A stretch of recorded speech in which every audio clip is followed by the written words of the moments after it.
Another day of mourning in Rafah after overnight Israeli airstrikes. This in an area more than 1 million Palestinians moved to, hoping it would be safer.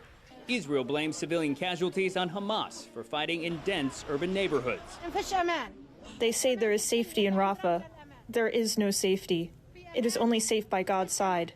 Israeli forces also carrying out airstrikes against Hezbollah targets in southern Lebanon. The attacks done in retaliation over the militant group's rocket and drone attacks on northern Israel that wounded more than a dozen Israeli soldiers Wednesday.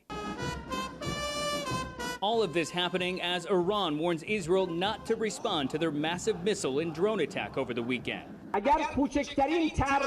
the tiniest invasion is made by the Zionist regime against our homeland or our interests, they must be certain that they will face a very massive and harsh response. Iran launched the operation in response to an apparent Israeli strike on Iran's embassy compound in Syria earlier this month. While most of the missiles and drones were intercepted, Israeli Prime Minister Benjamin Netanyahu has vowed to respond, even as allies urge him not to.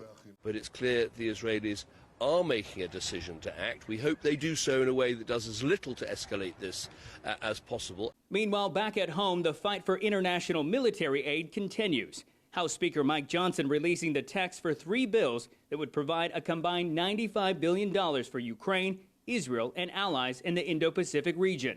But passing the bills would be an uphill battle for Johnson, who is also facing a threat to his leadership over the issue.